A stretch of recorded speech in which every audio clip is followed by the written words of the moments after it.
It's time for 515 Fantasy Football. I know football. Are you ready for some football? Domination on Sundays begins with listening to these guys on Thursdays. You ready for this? Nearly 40 years of fantasy football experience between them. Yeah! One is a proud veteran of the United States Marine Corps, husband and father, entering his 17th year of fantasy competition, Brian Eikenberry. The other, also a proud husband and father, is one of the winningest fantasy minds in the state, celebrating 23 years of excellence, Andy Hall. Let's get the game on! It's showtime. The 515 Fantasy Football Podcast with your hosts, Brian Eikenberry and Andy Hall.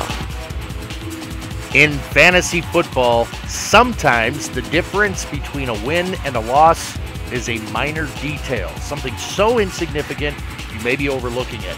We are here to make certain no stone is left unturned when it comes to the tough choices you make week in and week out in regards to your lineup. Let your opponent be lazy and flip that coin. You've come to the right place if you want the competitive advantage. Welcome to Week 5 and the 515 Fantasy Football Show.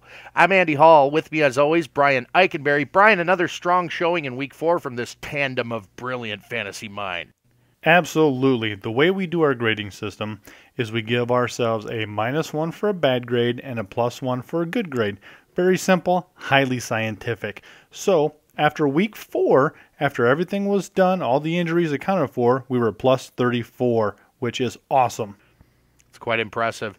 In addition to hearing us via iTunes, Stitcher, and the Libsyn website, our show airs each and every Thursday on the new 1350 ESPN radio in Des Moines. If that's how you're finding us, welcome aboard. Strap in as Brian and I break down each of the Week 5 matchups, plus dive into the bargain bin for some players not normally thought of as fantasy starters that could save your squad. The ever-popular pop quiz segment upcoming as well.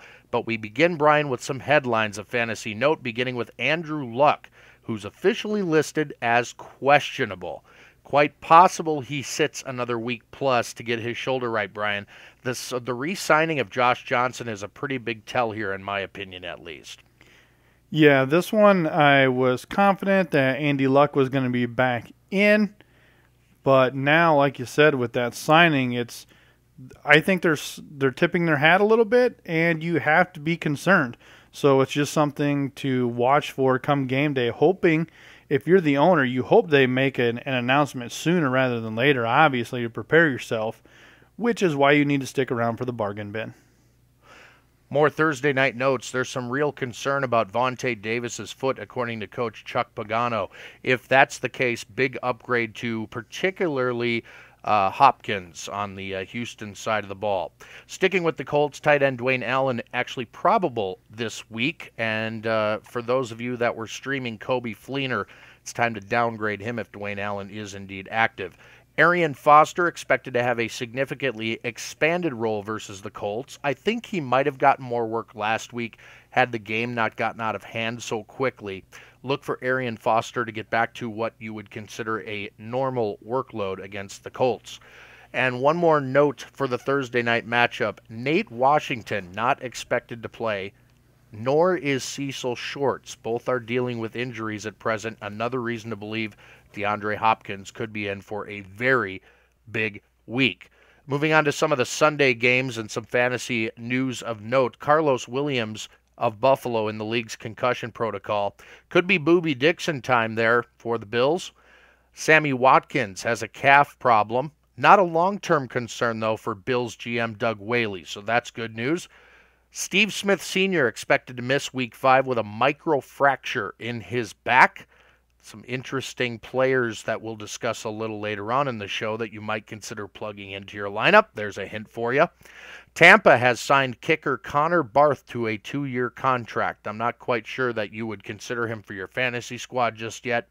I'd love to see Tampa actually get within field goal range and score some more points before I considered him.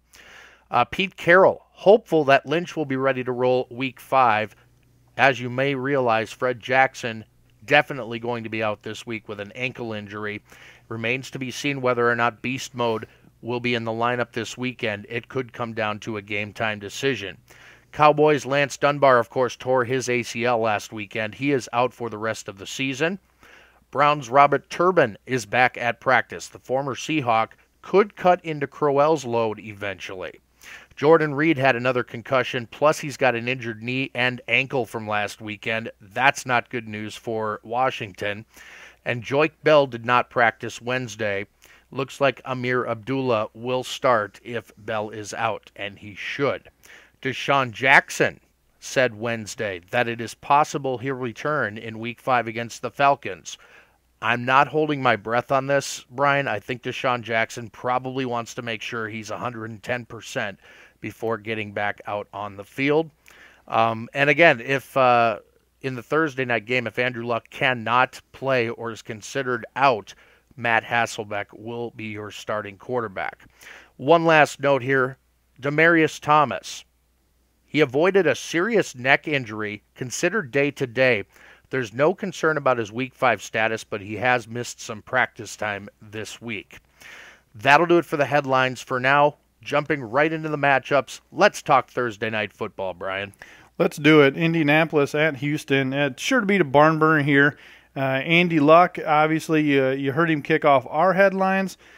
Not sure if he's going to make that go, but either way, at this point, the way Luck has been playing, Luck and Hasselbeck would get the same grade here. I feel they would, as he held his own last week, so Hasselbeck didn't do it. So either one who's going to go, I'm going to give either one a B+ here against the soft Texans pass defense. They gave up the 8th most fantasy football points to opposing quarterbacks. So falling in with those expectations, look for TY to get a TD. B start for T.Y. Hilton, as he is no longer the only one catching passes here. If he was the only one there, I'd give him an A, but Moncrief's going to steal some action from him. B-. Let's not forget about Dorsett. He's going to get the C start here, and I am skipping Andre Johnson. There is no fantasy relevancy for him. If you are even thinking about putting him in your lineup still at this point, you need some help. Frank Gore here, he's going to get a B. Talks of trouble for the old man. Competition is going to be knocking on his door pretty soon. So watch for a reduction in his workload over the next coming weeks to go with his fumbleitis. And Colby Fleener, you heard about him just a few minutes ago. Dwayne Allen's injury. Looks like he's going to be making the comeback here, so I'm going to give Dwayne Allen the B+. Look for some more confidence-building checkdowns there, regardless of who that quarterback is. Looks like Brian Hoyer is going to be back in action for the starting quarterbacks there at Houston. It's just that two-man carousel there, so you're going to get a B- for Hoyer.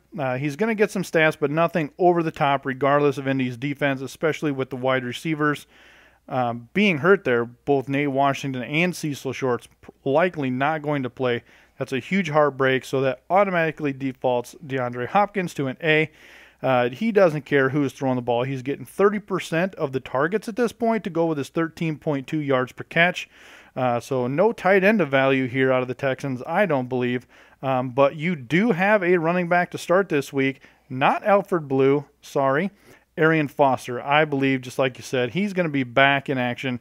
And I think he's going to be at full speed. He's going to get a lot of reps here. And it's a good game for him to do so. I don't expect Indy to be pulling way out in front.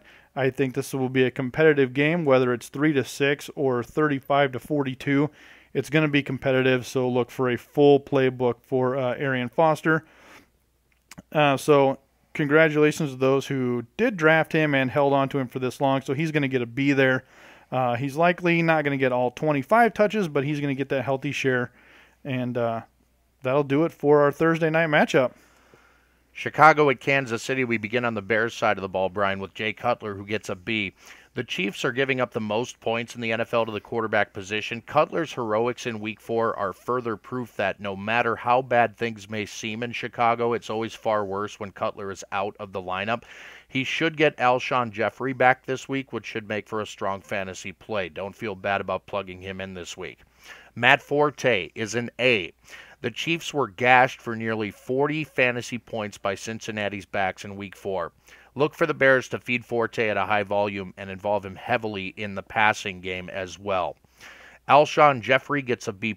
He should return from injury this week and see an immediate impact against a Chiefs defense that is the worst in the league against opposing wide receivers, giving up big stats and multiple TDs to wide receiver ones, such as Jeffrey.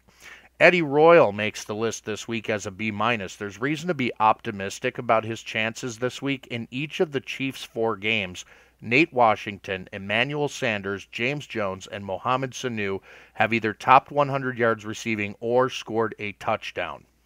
Martellus Bennett is a B. Kansas City's actually been pretty good against opposing tight ends thus far, but they're dealing with some injuries that could adversely affect their game plan against a big physical tight end like Bennett. As far as the Chiefs go, Alex Smith is a B- this week. The Bears pose very little threat to Smith in terms of the passing game. They haven't exactly excelled against pass-catching dual-threat running backs like Charles. Look for Smith to throw high-percentage passes as per usual with a couple of downfield shots thrown in. This game should be relatively competitive, so there won't be much need to air it out, but I do like this matchup a bit. Jamal Charles is an A start. Chicago, they've been pretty decent against opposing running backs this season, giving up an average of only about 17 fantasy points per game to the position. That's about what Cincy allowed to Charles and the Kansas City running game last week. But with Charles, he's the only running back to notch at least 100 combo yards and or a touchdown in every single game thus far. So he is an A. Jeremy Maclin, the only wide receiver of note, a B-. The stats aren't necessarily flashy, but more often than not, opposing wide receivers put up very serviceable numbers against a pass defense. The Bears are ranked 28th in the league. The bigger damage through the air may go through Charles and Kelsey, but Maclin will still get his targets. Speaking of Kelsey, a B+. Great opportunity here to get back in the end zone against a middling Bears defense. There you have it. Seahawks at the Bengals. The Seahawks snuck one out against the Lions last week. Do not expect that to happen again. They are traveling east. West Coast team traveling to the East Coast in that Eastern time zone at a 1 p.m. game. That makes it early morning for the Seahawks, so look out. It does not fare well for those West Coast teams traveling east for the first game of the day. So Russell Wilson, he's going to get a C+ here. I'm not expecting much as far as TDs here. The Bengals team, they play lights out offensively, but the defense is a little sluggish. I expect them at home on the 1 p.m. game to really mess up and get after Russell Wilson. So careful with him, C+. That O-line's terrible. He was sacked 6 times and fumbled, so bad news for him. Lynch is going to be back to business, B+ out of beast mode. Tight end Jimmy Graham. Now, this is a perfect time for a public service announcement. Name recognition is your absolute worst enemy in fantasy football. The Saints dumped him when they could. He's not a run blocker. He is a diva tight end at this point. He's not willing to scrum near the line of scrimmage. He does not want to get his hands dirty. Seattle is no place for him, and he is not the person to be running down the seams for a 60-yard gain. He's not what he used to be. His play style does not match Seattle's play style. He's at this point, he is 40 yards per game with only 2 touchdowns. Not worth the risk, in my opinion. So you're going to get a C+ out of Jimmy Graham. So that's the end of my public service announcement. No other wide receivers on the Seattle roster for fantasy value. But if I do have to pick one, Doug Baldwin's getting a B- and Kearse is getting a C. Baldwin is the only wide receiver with a touchdown. It's kind of like the Kansas City Chiefs of last year. It's one of those teams where you just honestly want to stay away here. But even Kearse, he has more yards with 236. The leading receiver on the Seahawks has 236 yards. So, yuck, stay away from those receivers. Andy Dalton, he's going to get a B start here. I think Seattle secondary is going to get some big stops, but just Dalton here is red hot, no pun intended. They're going to force the Bengals to the ground utilizing Gio and Jeremy Hill. This is going to prove beneficial for the Bengals, having that ability to rotate both of those guys. So Gio's going to get the B. Hill's going to get the B+.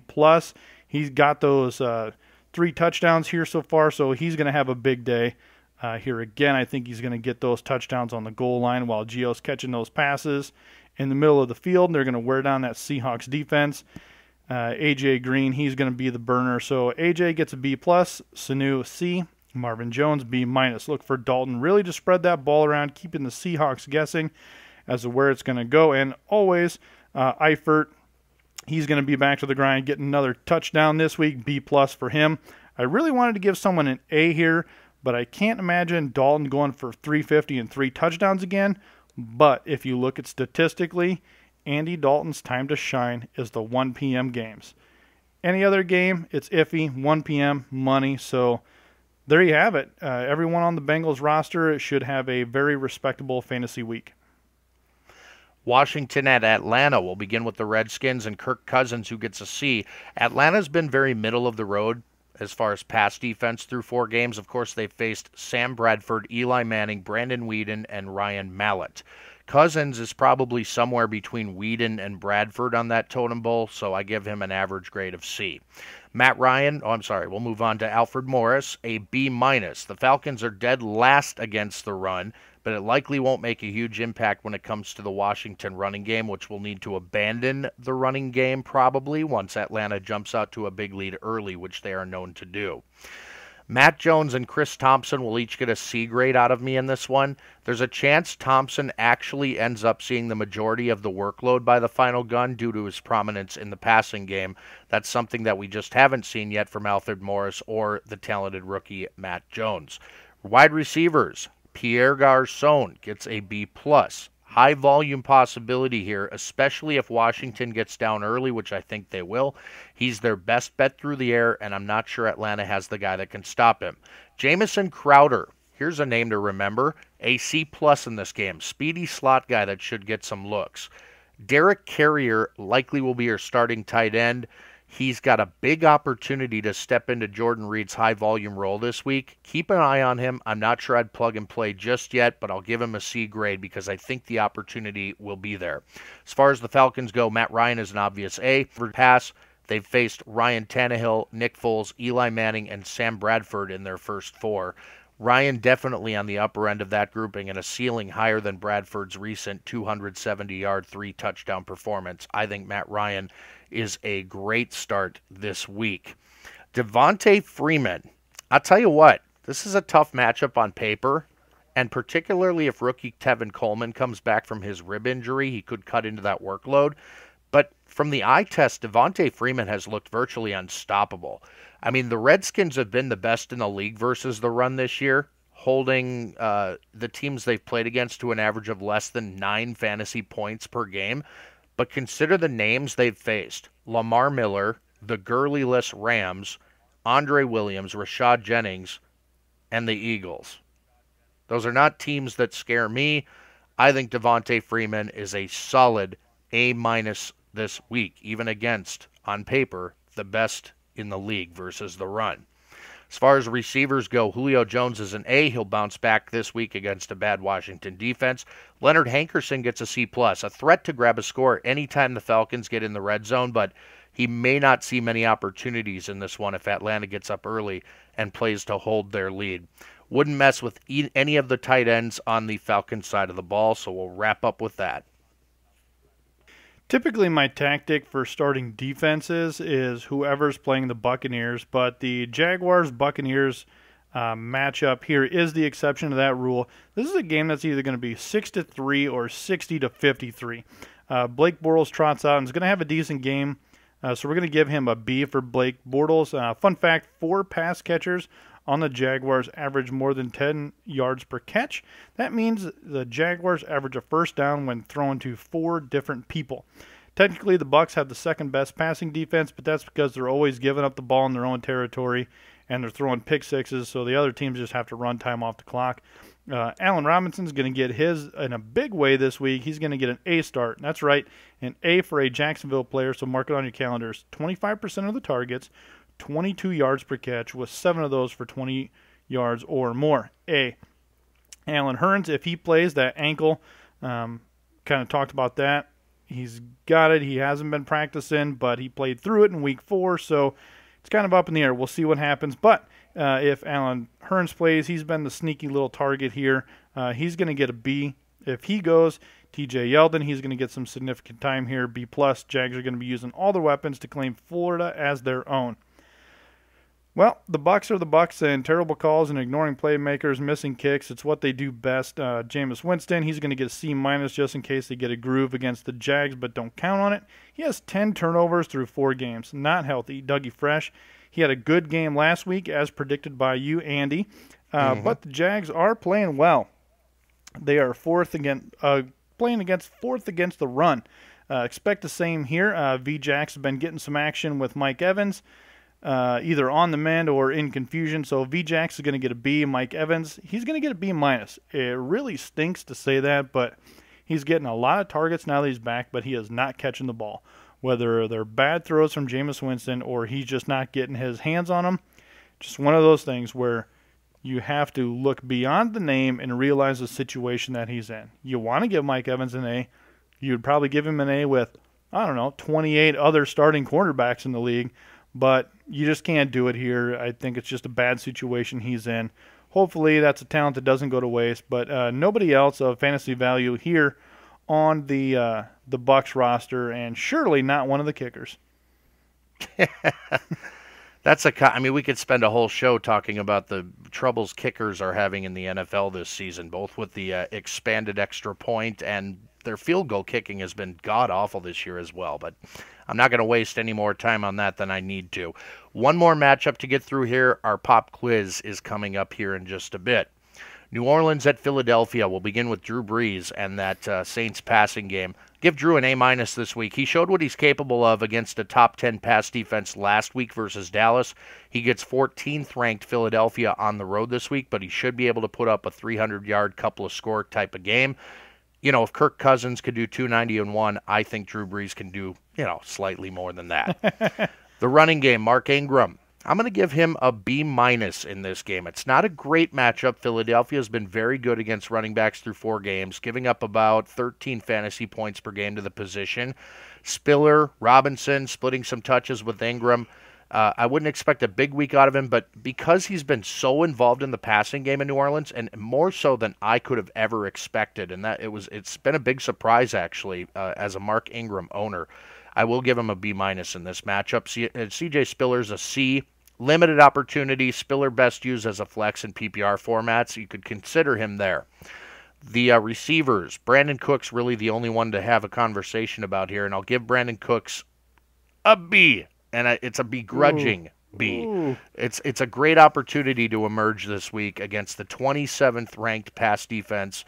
They've allowed at least 1 touchdown by opposing wide receivers in each of their first 4 games. If it ain't Cooks, who is it? I tell you what, if it's Colston, I'm just dropping Cooks outright at that point. Wouldn't mess with the tight ends in this game. Josh Hill did score last week, but he faces a Philly defense that's been very good against opposing tight ends, allowing only about 2.5 points to the position per game on average, so I'm leaving Josh Hill on the bench. As far as the Eagles go, Sam Bradford is a B+ in this game. New Orleans ranks 31st in the league against opposing quarterbacks. Bradford has the potential for his best game of the season here on his home turf, in a game that could be pretty high scoring, and I think will be. The runners, DeMarco Murray gets a B. Last year's best running back has been extremely disappointing thus far. That might be putting it lightly, but may benefit this week in facing a Saints defense that, aside from Dallas, hasn't played anyone noteworthy in terms of great running teams. So I think Murray could do it this week. Darren Sproles I'll throw in the mix as well with a C+ grade. Should get some action in the passing game against a New Orleans defense that went mostly untested against pass catching backs in week 4. As far as the receivers go, Jordan Matthews is a B+ here. Fits the profile of the typical wide receiver that the Saints allow in the end zone. Tall, quick, matchup problem. A good bet to have the opportunity to score at least 1 for Jordan Matthews this week. Nelson Aguilar is a C. His workload is, of course, on the increase, but still not there yet in terms of being ready to plug into your lineup, at least not in my opinion. Zach Ertz, I'll give him a B-. The Saints ranked 30th against opposing tight ends, so certainly wouldn't be your worst play this week if Zach Ertz ended up in your starting lineup. That said, Brian, we are on to the ever-popular pop quiz segment. More matchups to break down, of course, before the hour is up. Bargain bin also still to come. But, Brian, some tough ones this week. Are you ready? Oh, you say tough, but there's some kind of trickery lurking here, so I'm doomed to fail. Let's do it. You never know. Question 1. pertains to the Dallas Cowboys backfield. Lance Dunbar was on pace for 15 rushes, 201 yards, and 63 receptions for 645 yards before tearing an ACL in Week 4. He is out for the season. Which of the Cowboys' backs stand to inherit his nearly 1,000 total yards of offense now that he's gone? Well, so I think McFadden is going to get a little bit of an increase here.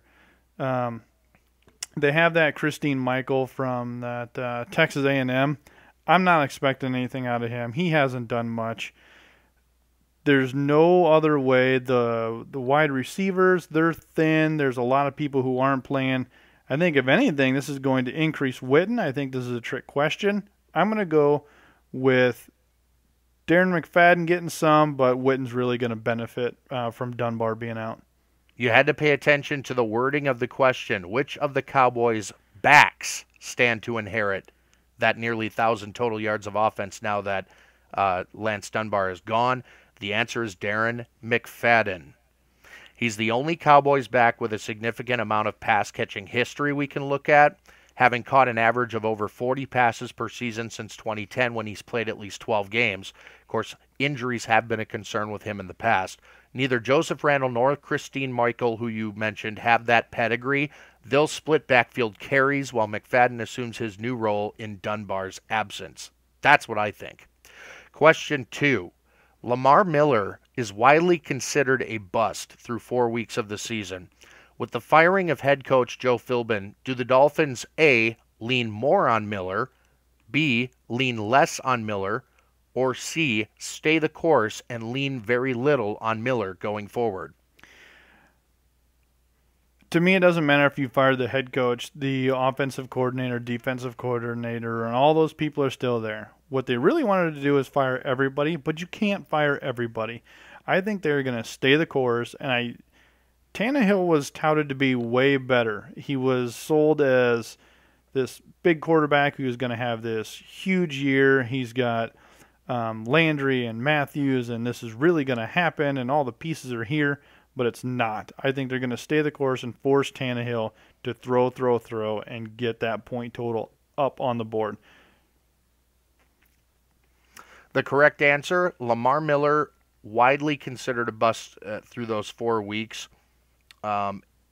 He's got to pick it up here. Interim head coach Dan Campbell, he's a smash mouth kind of guy. I don't know if you heard this, but he opened his first practice with the Oklahoma drill, essentially. The Dolphins management have also brought in longtime NFL assistant coach Al Saunders in a consultant-like role for the offensive coordinator, Bill Lazor. All signs point to a major shakeup, particularly on offense, where Miller's talents have thus far been largely squandered. So the answer here, they'll be leaning a lot more on Lamar Miller. A is the answer. Go figure. I got one wrong. Question 3. A listener named Ryan needs help at flex in his PPR league. I love throwing these in the pop quiz. Danny Woodhead at home versus Pittsburgh or Mike Evans at home versus Jacksonville? Brian, what say you? Knee-jerk, I kind of alluded to it in my breakdown. I'm going to go with Woodhead here. He gets a lot of those goal line touches. He's small, he's fast. He hides behind his line very well. He also can catch passes, especially being that PPR. Mike Evans, Jameis Winston, sorry, he gets it just for being on that team with that quarterback. I'm all in on Woodhead there. The answer is Woodhead. He's second in receiving yards amongst all backs. He's got the 5th most catches and has dominated San Diego's red zone touches. Melvin Gordon has only seen one of those thus far this season. And they're playing Pittsburgh. Pittsburgh struggled big time against Dion Lewis and the Patriots back in Week 1, if you remember. So I think Woodhead's the right answer here, too, particularly in a PPR league. Hope that helps, Ryan.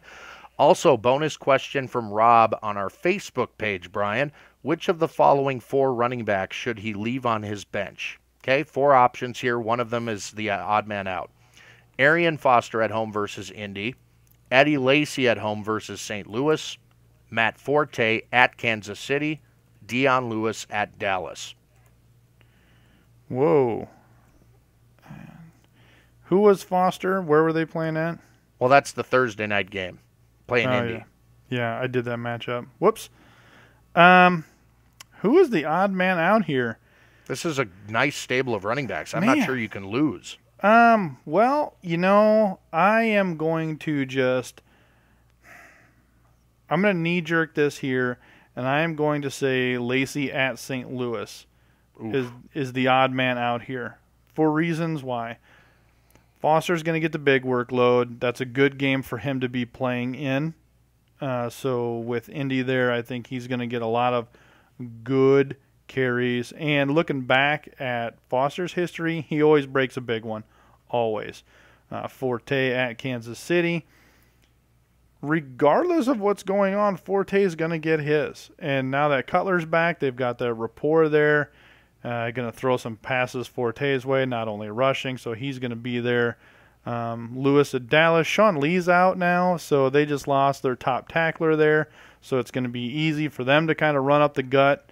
But St. Louis and their run defense and Eddie Lacy, and they don't need to rely on Eddie Lacy. They don't. They have plenty of other valuable and capable running backs there, plus Aaron Rodgers and the plethora of tight ends and wide receivers to throw to. So looking at it from an offensive standpoint, Lacy just has too many other options on offense than the other three do. I think I'm going to disagree here. I think this is a great problem to have when you have four running backs of this caliber. I think, honestly, Arian Foster is your odd man out here. Only because I think Eddie Lacy is money in this matchup. I think Matt Forte is always going to be a starter. And I think Dion Lewis gets a really nice matchup in Dallas, especially considering their injury problems there, not just on offense but on defense. They lost Sean Lee, the heart of their defense, last week to a concussion. I just think Dion Lewis is in for a really big game here. So I think the odd man out, oddly enough, I've been sticking up for him all year, is Arian Foster. That's pretty good. I mean, we had some good questions. Thanks, guys, for writing in via email or Facebook, however you got it to us. Thanks, guys. You bet. Back into the matchups, Brian. Who you got? Cleveland at Baltimore, a divisional matchup guaranteed to make you hate some life here. Cleveland fans, they're Lions fans just like us, so just come to terms and enjoy fantasy football here. McCown goes here again against a middle-of-the-road defense from Baltimore. McCown's going to get a B+ here. From a fantasy perspective, this is going to be a good matchup with Travis Benjamin, Gary Barnidge, and Duke Johnson. All three of these guys have huge playmaking capability. They can break the big ones. That means huge fantasy points. So McCown has only thrown one pick. He's making good decisions. So you don't lose as many points. You gain more points with those three guys who can really make those big impact plays. So he's just kind of lost that locker room, but I think he's earning it back with his solid play. Travis Benjamin, he's going to get a B here. Tight end Gary Barnidge, he is going to get an A.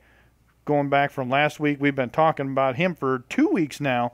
So, you heard it here first, so give that guy an A. He's been proving everyone wrong and is a favorite of McCown. So he has caught just as many catches as Travis Benjamin on fewer targets and has more catches over 20 yards than Benjamin does on the same stats. So look at that. Gary Barnidge making some impacts here. Baltimore, they're seeming to get a little momentum back in their run game. But then also they're dealt a blow by the loss of Steve Smith for a minimum of a week, likely more. He's got those microfractures, so who knows what's going to happen with that. For that reason, Flacco here is getting a C+. If Flacco does get the passing game going, it's likely going to be to the running backs here. It's a good thing for them because it's the Browns' Forsett. He's going to get an A. I called his return last week. He's going to get 20 more touches. He's probably going to catch 5 passes. With Steve Smith out, that leaves a lot more options for the passing game. They have to pass. You can't abandon the pass, so you have to do it. So big day for Forsett. Don't forget about Taliaferro. I'm going to give this guy a C just because I think Forsett's workload is going to increase, so he's going to need more breaks. So Taliaferro is going to come in there. Plenty reps at goal line and during Forsett's breathers. So wide receivers, you might ask. Well, if you were watching last week, you've seen Kamar Aiken fill in nicely, B- for him. Also watch for Marlon Brown. He's going to get a B-. Never heard of him. Not surprised. Hint, hint, bargain bin. Those guys, they've got to catch a few passes, but I'm expecting it to be more of a ground game here in Baltimore. Tight end dimension, Crockett Gilmore, as of right now, he has a chance to play, and if he does play, give him a B+. If he's not going, the two remaining tight ends are going to split time, so don't even bother with either of those. I think Justin Forsett's in for a really big game here. Lorenzo Taliaferro has been missing practice this week. He's got a foot ailment that actually forced him to miss that first week of the season. It's come back to haunt him a bit here in week 5, so I would watch his status very closely. If Taliaferro can't go, Forsett is going to be a monster this week. St. Louis I expect Taliaferro to go because it's a divisional game, and Baltimore really needs to seize those wins. Yeah, keep an eye on that. St. Louis at Green Bay. We'll start with Nick Foles, who's a C- here. He's had some impressive stats and good matchups. This isn't one of them, though. Desperation play only if you need him. Todd Gurley. What a coming out party for him last week. Woo. He gets a B this week. Green Bay actually a top 10 D against the run through 4 games. Gurley has looked great at times. Some really long runs, which were very impressive. And that was against the Cardinals, who are very comparative to what the Packers do versus the run. If you get Gurley in the end zone, his grade will jump exponentially. The only wide receiver of note here is Tavon Austin, a C+. His fantasy production week to week has been all over the map. I would keep him on your bench until his output is a little more consistent. And then Jared Cook, yeah, let's move on. Green Bay, Aaron Rodgers, a B+. The high water mark for QBs versus the Rams is Carson Palmer's 352 yards, 2 touchdowns, 1 interception from last week. That is far and above the best numbers they've allowed to the quarterback position in many games. Rodgers, he has better weapons than Palmer does, I'd argue. So though I'm not giving him the obvious A start here, it's a very tempered B+. Eddie Lacy is an A. Another reason Rodgers may be in for less than an average day from a fantasy standpoint, the fact that the Rams are typically pretty bad against opposing running backs, Lacy should get a lot of work in this game. Randall Cobb is a B. The Rams haven't allowed a wide receiver touchdown since week 2 to Pierre Garçon, who had only 26 yards receiving in that game. They've given up decent yardage games to Larry Fitzgerald and Antonio Brown, but they kept them out of the end zone. Temper your expectations for Cobb and crew this week. That includes James Jones, who gets a C here. Doesn't match up very well against the St. Louis secondary. This should be a below-average game for Jones in comparison to what he's done thus far and the other Packer wide receivers. Richard Rodgers, I'm leaving on the bench grade. It's a bench grade of D. Tough matchup in this one. That'll do it for that matchup. Buffalo at Tennessee. You know, if the Bills could get their offense consistently figured out, I think they'd be pretty much unstoppable. But Tyrod Taylor is up and down, so don't hold your breath. B-. I'm suspecting a decent number game here, probably with a couple of picks. The way his world is working, if he does not have McCoy to be that threat, it seems like they struggle a lot. So be cautious here. They're going to be forced to throw, so no running back worth consideration to really count on. Everyone's got injuries, whether it's concussions or hamstrings. I don't know what kind of water they're drinking there, unless you want to move Percy Harvin to running back. You know, McCoy the hammy, Carlos the concussion. Titans, they're tough on the run D, so not a good decision. Start someone else here that you know is going to play. You have no idea what's going to go on. Wide receiver Percy Harvin, he's going to get some good action this week. Give him a B+ for Percy, as he is going to be the main pass catcher here. Sammy Watkins, still nursing injuries, who is questionable at best. Wide receiver Robert Woods, he's going to continue to get some catches. B here. Tight end Charles Collet. Huge. This guy is unstoppable. He is an A start no matter what. He's got a quarter of the targets, 7 catches for over 20 yards. On the Tennessee side of the field, Mariota, he's going to get a good workout here against that fat run defense. He's going to face a lot of pressure. It's tough to say how the Rook's going to hold up against that Buffalo defense and that Buffalo attack, but I expect an accurate performance with minimal turnovers. He is a quick learner. His coaching staff has consistently talked about his ability to figure things out. B+ for Mariota here. Going out on the limb, B+ for Mariota. I think he's going to hang in there. I think he's going to get 50 passes. Expect a lot of them to be dump off and check downs. Running backs are in trouble here. Bishop Sankey wasn't great to begin with, and now he's up against the third-ranked rushing defense. Sankey's going to get a D here for don't. He's only caught 4 passes prior to this game, so his help is needed elsewhere, mainly blocking. Pass catchers are going to get plenty of action with, I think, Mariota's throwing those 50 passes. Kendall Wright, he's going to get plenty of looks. He's got 20% of the targets there in Tennessee. It's going to be tough for him to get downfield, so I'm just going to give him a B+. Justin Hunter and Harry Douglas, we're going to get their fair share. A C for Hunter and a B for Douglas.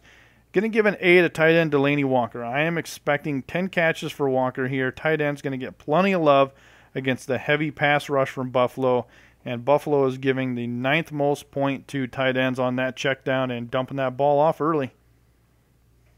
Arizona at Detroit. We begin with Carson Palmer, who's an obvious A here. Detroit's been very beatable through the air this season, giving up over 22 fantasy points per game to the QB position. Palmer and his arsenal should have no problem exceeding expectations in this one.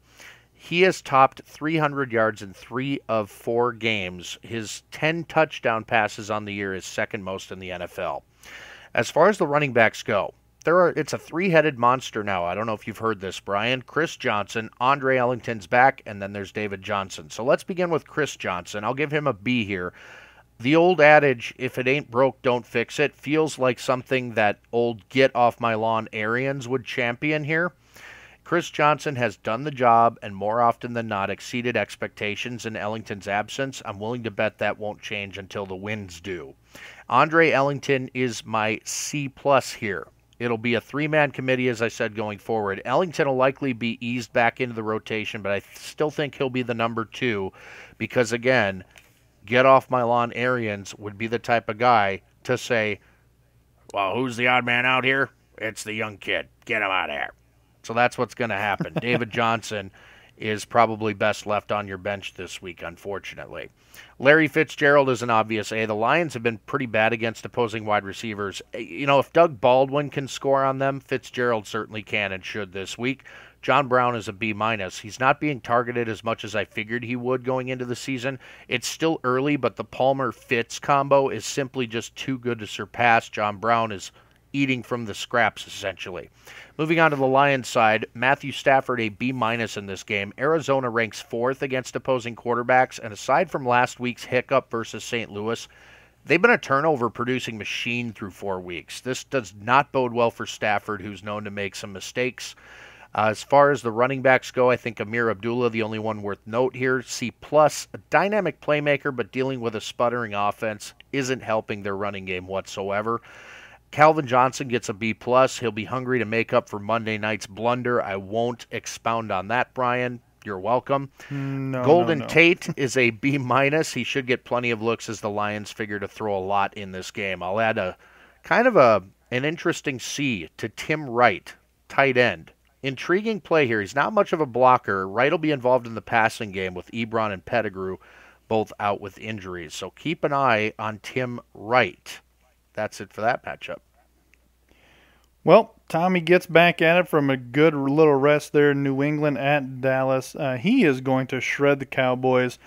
Hopefully not as my personal fantasy football, my favorite league here. I'm going against him, so not looking forward to it, but an A for Tom Brady, especially coming off a week worth of rest. Lots of action, back to a 4-touchdown performance for him. He's got 9 on the year with 0 interceptions. If there's ever a reason you would ever put Tom Brady on the bench, I don't even know why you would. So an automatic A for Tommy here. Usual suspects here catching the ball. Edelman, B+, Dobson, C, Amendola, C. And Gronk, he always gets the A in the tight end spot here. Fun fact, Edelman and Gronk account for 52.7% of Brady's targets. That's why Dobson and Amendola are getting C's here, because when you look at it, when a wide receiver and a tight end get 52% of Brady's targets, there is not much else to go around when you split it between running backs and wide receivers. So I have to grade on consistency there.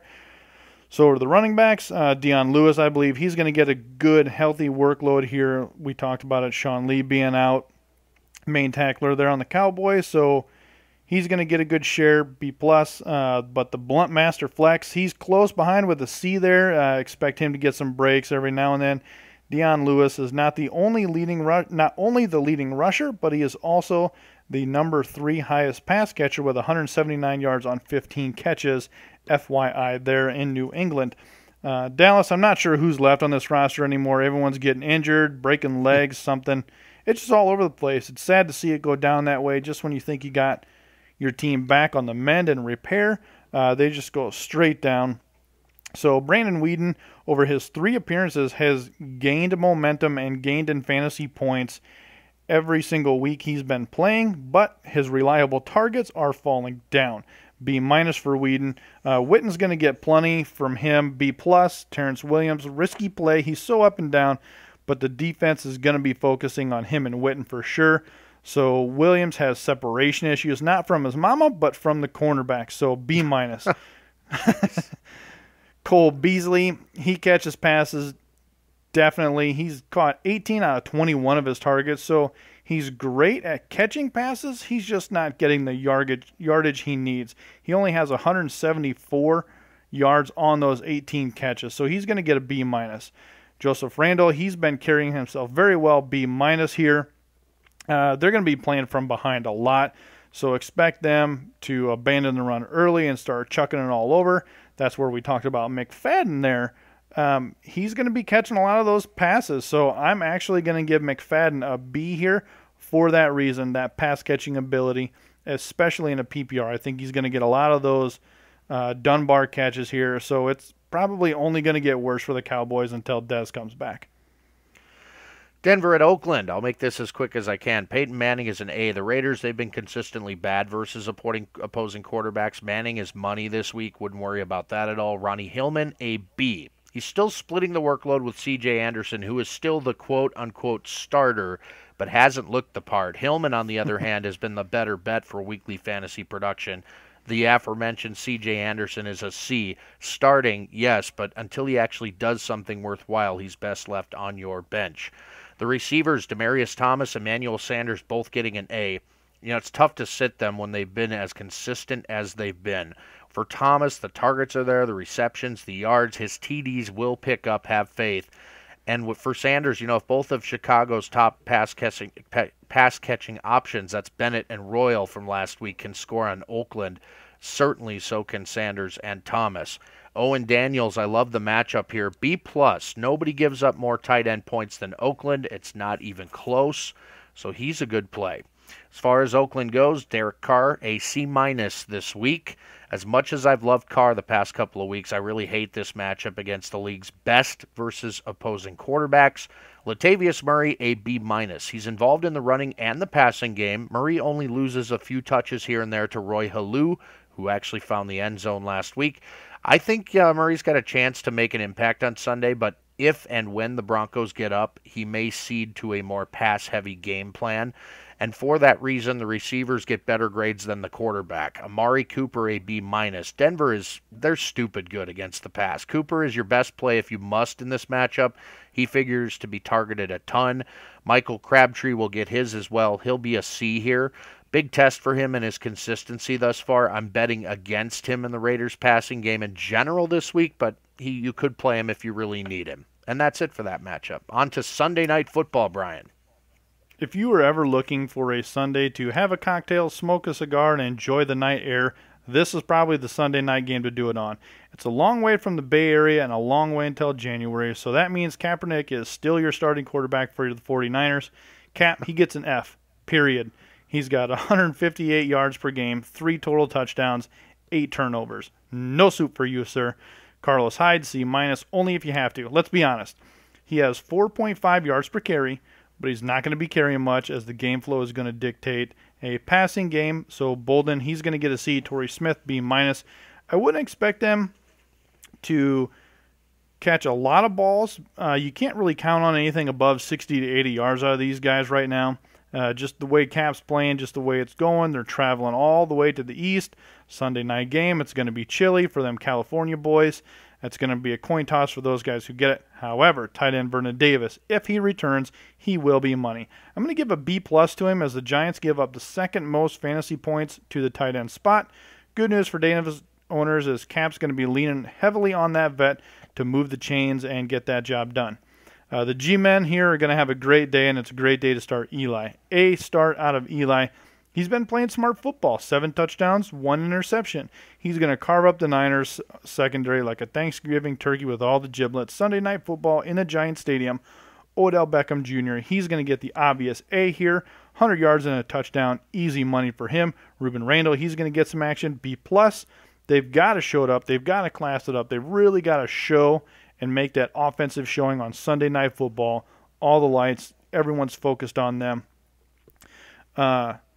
Tight end Larry Donnell, B-. I don't expect him to have a significant need to check the ball down that much, as evidenced by his 7.9 yards per catch. He isn't targeted beyond 5 yards very much, so don't hope for a big game out of him, so B-.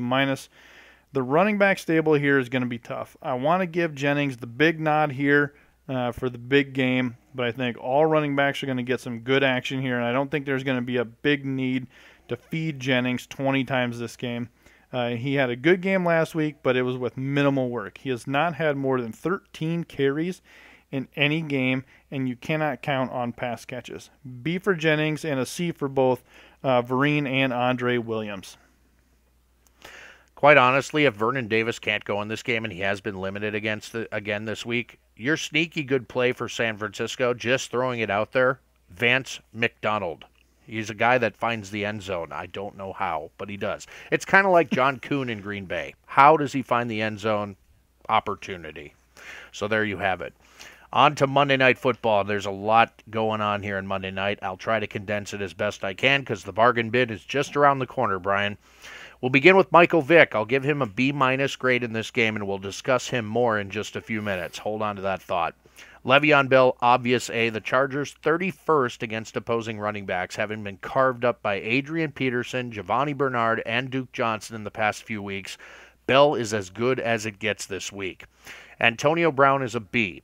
It may be that the Chargers are so bad versus the run that their opponents haven't had to pass much in order to win, but they're currently ranked number 2 in the league against opposing wide receivers, and with Michael Vick slinging the rock again this week, I wouldn't expect a huge game from Brown and company, but serviceable nonetheless.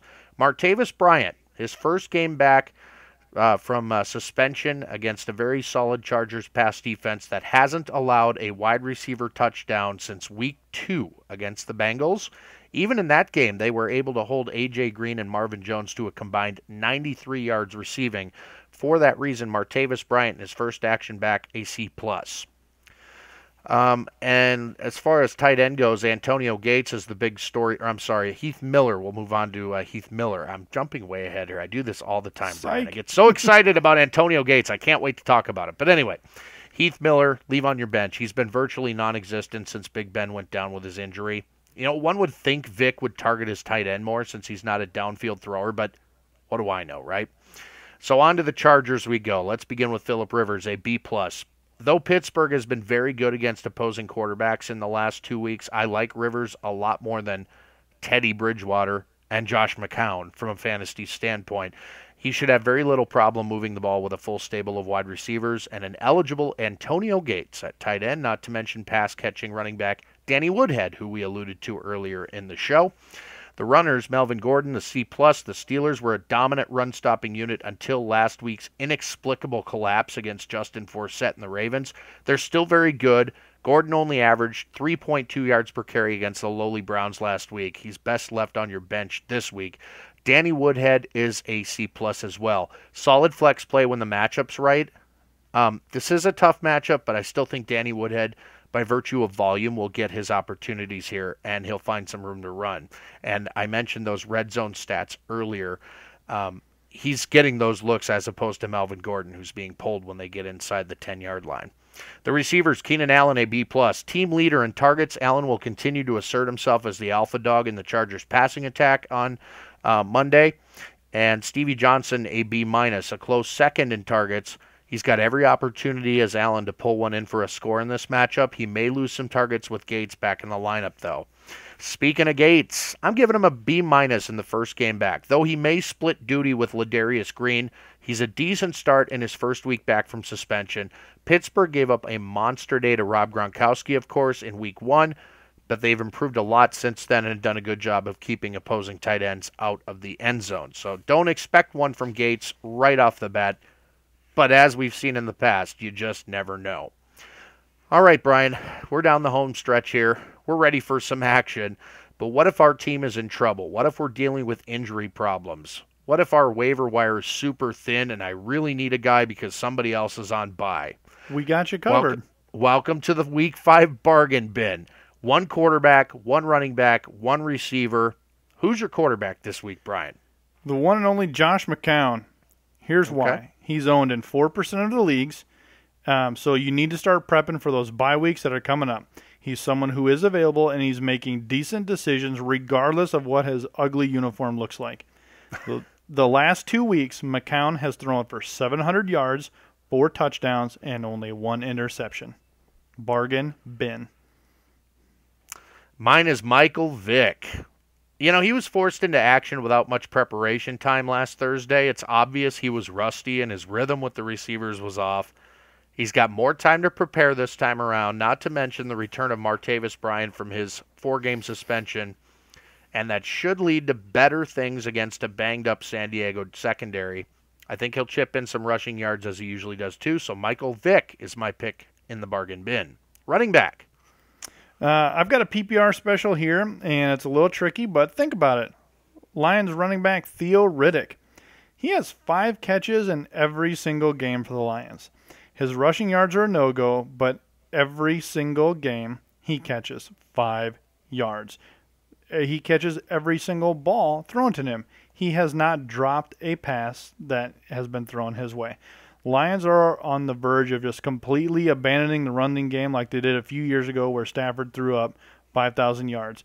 So look for him to catch some passes in the flat. Another stat here, last week against Seattle, he played 21 snaps to Abdullah's 30. So think about that. I'm kind of on the same track as you as far as running backs go, and this week this is a nice PPR play, very sneaky. The name is Chris Thompson. The team, the Washington Redskins. I alluded to the fact that it may be Thompson that ends up with the most impressive stats at the end of Sunday's game in Atlanta by virtue of his involvement in the passing game. He's a sneaky good PPR play this week. Think about this. Alfred Morris doesn't catch passes at all. Matt Jones is a rookie that maybe could be a pass catcher. We don't know.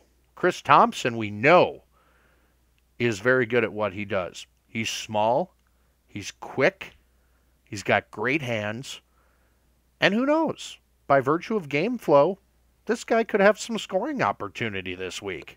Chris Thompson, sneaky good PPR play. On to your receiver, Brian. Well, my receiver, I kind of alluded to him in my breakdown. I'm going to go with Marlon Brown. The Ravens are completely awash here in their passing game. You cannot abandon the pass like you do the run. You have to throw the ball. So Flacco's got to throw it somewhere. Why not Marlon Brown? I guarantee you he's not owned in any of the leagues. If you need somebody, you're in a pinch on the bye, he's the number 2 receiver now in Baltimore. By default. Someone's got to catch the passes. Take a look at Marlon Brown. You picked the number 2 guy in Baltimore. I picked the number 1 guy, K'Mar Aiken. He's the undisputed number 1 with Steve Smith Sr. out. They're also looking to start rookie Max Williams again this week at tight end. I think Aiken's the go-to guy. He's got the speed, the elusiveness to surprise. All he lacks is the experience. And sometimes when you swing for the fences, you hit the freaking ball out of the park, Brian. That's right. I think Aiken's got that kind of potential this week. You know, both of our guys, how sweet would it be if they just both panned out? Then we have something to brag about again. We love thumping our chest, there's no doubt about it, and we love hearing your stories and your successes. Tell us all about them on our Facebook page, 515 Fantasy Football. We're also on Twitter at 515 Fantasy. You can email us as well, 515fantasy@gmail.com. Any parting words this week, Brian? Make sure you send us those matchups. Make sure you take the time, think about your roster, send it to us. Let us answer your questions for you. As always, you can head out to iTunes, Stitcher. Give us a rating, leave us some feedback. Help us make this show better for you. We also want to say thanks to the folks at the new 1350 ESPN Radio in Des Moines for putting this show on the air Thursdays at noon.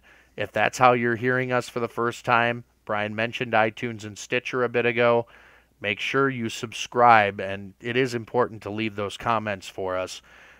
We really do appreciate you checking us out. Thank you once again. We wish you nothing but the best in your Week 5 matchups. For Brian Eikenberry, I'm Andy Hall. This is the 515 Fantasy Football Show.